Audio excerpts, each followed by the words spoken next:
ہمارے پیر حضرت شریعہ حضرت علامہ مولانا مفتی محمد اختر رضا خان علیہ رحمت و رضوان ارشاد فرماتے ہیں جہاں پانی عطا کر دے بڑی جنت عطا کر دے نبی مختار کل ہے جس کو جو چاہے عطا کر دے۔ محترم حضرات، شب برات کے دن ہمیں 3 کام کثرت کے ساتھ کرنا ہے۔ پہلا کام یہ ہے کہ بعد مغرب نمازیں ادا کر کے قبرستان اپنے والدین مرحومین کے قبر پر جا کر کے فاتحہ پڑھیں، صرف فاتحہ پڑھیں، وہاں پر جا کر کے موم بتی قطعی نہ جلائیں، خوشبو کے لیے اگربتی باہر جلا سکتے۔ نمبر 2، اس رات کو آپ شب بیداری کریں، اور جگنے کا مطلب یہ نہیں کہ آپ محلے میں گشت کریں، آپ محلے میں ٹہلیں، نہیں، شب بیداری کا مطلب یہ ہے کہ اپنی مسجد میں رہ کر کے اللہ تعالیٰ کی عبادت کریں، اور نوافل وہ پڑھے جس کی عمر قضاء عمری نہیں ہے، جس کی نمازیں قضا نہیں ہے، ورنہ جن کے ذمہ نمازیں باقی ہیں نفل نہ پڑھ کر کے قضاء عمری ہے۔ یہ 3 باتیں شب برات میں، شب قدر میں آپ کریں۔ اور میں نے قرآن پاک کی ایک آیت کریمہ کی تلاوت کی۔ اللہ تعالیٰ ارشاد فرماتا ہے کہ میرا محبوب جو تمہیں دے اسے لے لو، اور نبی جس چیز سے منع کرے اس سے باز آ جائے۔ بس اسی آیت پر چند باتیں انشاءاللہ تبارک و تعالیٰ میں آپ کو سکھاؤں گا کہ نبی ہمیں جو دیں اسے لینا ہے، اور نبی جس چیز سے منع کرے اس سے باز آنا۔ نبی نے سب سے پہلے ہمیں کلمہ دیا، تو ہم کلمہ پڑھ کر کے مسلمان ہوئے۔ تو کثرت کے ساتھ کلمہ شریف کا ورد کرنا چاہیے۔ مسلمان ہونے کے بعد پھر اللہ کے نبی نے ہمیں نماز 50 وقت کی نماز، لیکن اللہ تعالیٰ نے اس 50 وقت کی نماز کو کم کر کے 5 وقت کر دیا۔ تو 5 وقت کی نماز پڑھیں، لیکن اللہ تعالیٰ کے محبوب نبی کریم صلی اللہ علیہ وسلم نے صرف نمازوں کو کم کرایا، ثواب کو کم نہیں کرایا۔ اس لیے جو مسلمان 5 وقت کی نمازیں پڑھتا ہے اللہ اسے 50 وقت کا ثواب عطا کرتا ہے۔ تو دوسری اہم بات یہ ہے کہ اپنے نبی سے پیار کیا جائے، نبی سے محبت کیا جائے، نبی سے عشق کیا جائے، ورنہ میں نے دیکھا ہے کہ جلسوں میں میلاد میں لوگ کثرت کے ساتھ نعرہ لگاتے ہیں، لوگ نعرہ لگاتے ہیں کہ غوث اعظم کا دامن نہیں چھوڑیں گے، لیکن میں نے دیکھا ہے کہ وہی مسلمان نماز نہیں پڑھتا۔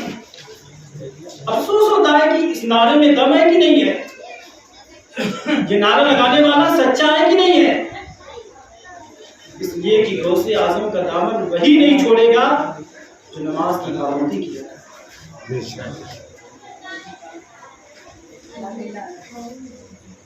صحابہ کرام کس طریقے سے نبی سے پیار کرتے تھے، کیسا عشق تھا۔ مجھے وہ روایتیں، وہ حدیثیں یاد آتی ہیں کہ ایک صحابی ہیں جن کی عمر شریف تقریباً 14 یا 15 سال کی۔ آج ہمارے ہاں بچہ 14 یا 15 سال کی عمر میں قرآن بھی مکمل نہیں کرتا، لیکن صحابہ نبی سے عشق بھی کر لیتے۔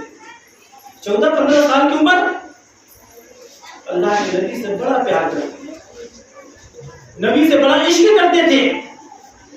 ایک مرتبہ میرے نبی نے پوچھا کہ اے میرے صحابی یہ بتاؤ کہ تم مجھ سے کتنا پیار کرتے ہو؟ تو کہنے لگے کہ اے اللہ کے نبی آپ جانتے ہیں کہ میں آپ سے کتنا پیار کرتا ہوں۔ اے اللہ کے نبی آپ جانتے ہیں کہ کتنا پیار کرتا ہوں۔ ارے نبی سے کتنا پیار کیا جائے؟ سرکار فرماتے ہیں کہ تم اس وقت تک کامل مسلمان نہیں ہو سکتے ہو جب تک کہ تم اپنے اولاد سے زیادہ، اپنے ماں باپ سے زیادہ، اپنے ماں سے زیادہ اپنے نبی سے محبت نہ کرنے لگو۔ سرکار نے فرمایا کہ تم مجھ سے کتنا محبت کرتے ہو؟ اے اللہ کے نبی آپ جانتے ہیں کہ کتنی محبت کرتا ہوں۔ سرکار آپ کو کیا بتانا؟ تو نبی نے اس صحابی سے امتحان لیا۔ نبی جانتے تھے واقعی محبت کرتا ہے، لیکن چونکہ صحابہ موجود تھے، صحابہ پاس میں بیٹھے تھے، اس لیے نبی نے جانچا، نبی نے پرکھا۔ اللہ کے نبی امتحان لیتے ہیں، سرکار فرماتے واقعی محبت کرتا ہے، واقعی اپنے نبی سے عشق کرتا ہے۔ ہاں اے اللہ کے نبی میں عشق کرتا ہوں، میں آپ سے واقعی پیار کرتا ہوں۔ تو سرکار فرماتے کہ اگر واقعی مجھ سے سب سے زیادہ پیار کرتا ہے تو میرے صحابی اب ذرا امتحان میں کامیاب ہو کر کے تو دکھا۔ سرکار فرماتے واقعی پیار کرتا ہے، جا میرے لیے اپنے باپ کے سر کو قلم کر کے میرے لیے اپنے باپ کو قتل کر۔ اللہ اکبر، میرے نبی کی زبان سے جملہ نکلا کہ وہ صحابی دوڑ پڑے۔ مسجد نبی کے دروازے پر حضرت مولا کائنات تشریف فرما تھے، جن کے میان سے تلوار لٹک رہی تھی، وہ دوڑے اور دوڑ کر کے حضرت علی کے میان سے تلوار کو کھینچا اور کھینچ کر کے دوڑ پڑے، اپنے گھر کی طرف بڑھنے لگے کہ باپ کو قتل کر دوں گا، اس لیے کہ نبی کا حکم ہے۔ لیکن اللہ کے نبی دو چار صحابہ کو دوڑا دیتے ہیں۔ سرکار فرماتے ہیں کہ میرے صحابی جاؤ اس کو پکڑ کے لاؤ، اس لیے کہ واقعی یہ مجھ سے محبت کرتا ہے اور میری محبت کے لیے یہ اپنے باپ کو بھی قتل کر سکتا ہے۔ اسے کہتے ہیں سچا مسلمان، اسے کہتے ہیں کہ وہ مسلمان تھے، وہ نبی سے پیار کرنے والے، نبی سے عشق کرنے والے۔ ورنہ ہم آج تو زبانی کہہ دیتے ہیں، ورنہ آج ہم لفظوں میں تو کہہ دیتے ہیں کہ نبی سے محبت کرتے ہیں، لیکن وہ مسلمان جھوٹا ہے جو صرف زبان سے کہے کہ میں نبی سے محبت کرتا ہوں، لیکن وہ نمازوں کی پابندی نہیں کرتا، جو کہے کہ میں نبی سے محبت کرتا ہوں لیکن نبی کے محفل میں آنے کے لیے اس کے پاس ٹائم نہیں۔ کیسے محبت کرنے والے ہو تم؟ کیسے عشق کرنے والے ہو؟ ارے عشق کیا ہے تو صحابہ نے کیا ہے، عشق کیا ہے تو تابعین نے عشق کیا ہے۔ مجھے ایک اور روایت یاد آتی ہے، ایک صحابی جن کا نام حضرت طلحہ بن برا، حضرت طلحہ بن برا، اللہ کے نبی سے بڑا پیار فرماتے۔ حضرت طلحہ بن برا جب بیمار پڑ گئے تو اللہ کے نبی دن میں اللہ کے نبی حضرت طلحہ بن برا سے 2 مرتبہ ملاقات کرنے آتے، ایمانداری کرنے آتے، خیریت پوچھنے آتے تھے۔ لیکن ایک مرتبہ اللہ کے نبی تشریف لائے، نبی نے دیکھا کہ آج طلحہ بن برا تو زیادہ بیمار ہو چکے۔ اللہ کے نبی تشریف لائے، اللہ کے نبی کی آنکھیں اشکبار ہو گئی، سرکار رونے لگے۔ اللہ کے نبی حضرت طلحہ کے باپ برا کو بلایا، کونے میں گئے، جا کر کے ان کے کان میں ایک جملہ، ایک لفظ میرے نبی نے ان کے کان میں کہا تھا کہ طلحہ کے باپ برا رونے لگے۔ اللہ کے نبی چلے گئے، جب چلے گئے تو حضرت طلحہ اپنے باپ کو بلاتے ہیں کہ ابا یہ تو بتاؤ کہ نبی نے کیا کہا، رونے کیوں لگے؟ نبی نے کیسی بات کہی کہ آپ کی آنکھیں اشکبار ہو گئی؟ تو حضرت برا کہتے ہیں کہ بیٹا نبی نے کچھ نہیں، بس ایسے ہی نہیں بات بتایا جائے، آخر بات کیا ہے؟ جب حضرت طلحہ نے ضد کیا تھا، اصرار کیا تھا، تو حضرت برا کہتے ہیں بیٹا سن، آج اللہ کے نبی نے فرمایا کہ اے برا آج تیرے بیٹے طلحہ کا انتقال ہو جائے گا، آج تیرا بیٹا فوت ہو جائے گا، آج تیرا بیٹا مر جائے گا۔ لیکن سرکار نے یہ وصیت کی کہ تیرے بیٹے طلحہ کا جب انتقال ہو جائے، رات کے وقت انتقال ہو جائے، اسی وقت اپنے نبی کو خبر کر دینا، اسی وقت اپنے نبی کو بلا لینا۔ اتنا کہنا ہے بیٹا بستر پر ہے، مر کے بستر پر ہے، لیٹا ہے، اور ہاتھ پیر کام نہیں کر رہے تھے، لیکن وہی بیٹا اپنے باپ کے ہاتھ کو تھام لیتا ہے، پکڑ لیتا ہے اور پکڑ کر کے کہتا ہے کہ اے ابا جب میرا انتقال ہو جائے تو نبی کو خبر نہ، نبی کو نہ بتا. کیوں؟ ارے نبی نے وصیت کی کہ بتایا جائے، اور تو کہتا نبی کو نہ بتایا جائے. کہنے لگی کہ ابا میرے انتقال ہو تو نبی کو نہ بتا. کیوں؟ بولے اس لیے کہ رات کا وقت ہوگا، اللہ کے نبی تشریف لائیں گے، اور سرکار جس راستے سے آتے نا وہ یہودیوں کا معاملہ ہے، کہیں ایسا نہ ہو کہ یہودی سرکار کو تکلیف نہ پہنچائے، کہیں یہودی سرکار کو اذیت نہ پہنچائے. اس لیے اے میرے باپ میرا انتقال ہو تو مجھے دفنا دینا، نبی کو خبر نہ کرنا. اللہ اکبر. رات کا وقت آتا ہے تو حضرت طلحہ کا انتقال ہو جاتا ہے. باپ نے ان کے جنازے کو نماز کو ادا کر کے ان کو قبر میں اتار دیا، لیکن جب صبح کی سفیدی نمودار ہوتی ہے تو اللہ کے نبی تشریف لاتے ہیں. سرکار آئے، آنے کے بعد فرماتے بنا یہ تو بتا کہ تیرے بیٹے کا کیا ہوا؟ اے اللہ کے نبی میرا بیٹا فوت ہو چکا ہے، انتقال ہو چکا ہے، بیٹے کو دفنا دیا کیا؟ تو سرکار فرماتے کہ اے برا جب بیٹے کا انتقال ہوا تو تم نے مجھے بتایا کیوں نہیں، خبر کیوں نہیں کی؟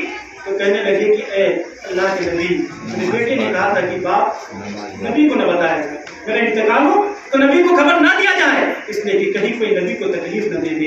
اللہ اکبر.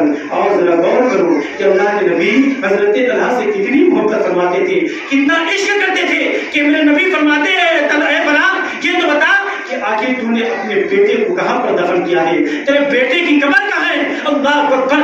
نبی کو بتایا گیا تو آج پوری دنیا نبی کے روزے پاک پر حاضری دیتی ہے، فاتحہ پڑھتی ہے، سلام پڑھتی ہے، لیکن آج میرا نبی حضرت برا کے حضرت طلحہ کے قبر پر کھڑے ہو کر کے اللہ کے نبی فاتحہ پڑھتے ہیں، نبی دعا کرتے ہیں اور کہتے ہیں مولا اے مولا جب تم طلحہ سے ملاقات کرنا تو کم سے کم طلحہ سے ذرا مسکرا کر کے ملاقات کرنا، راضی ہو کر کے ملاقات کرنا.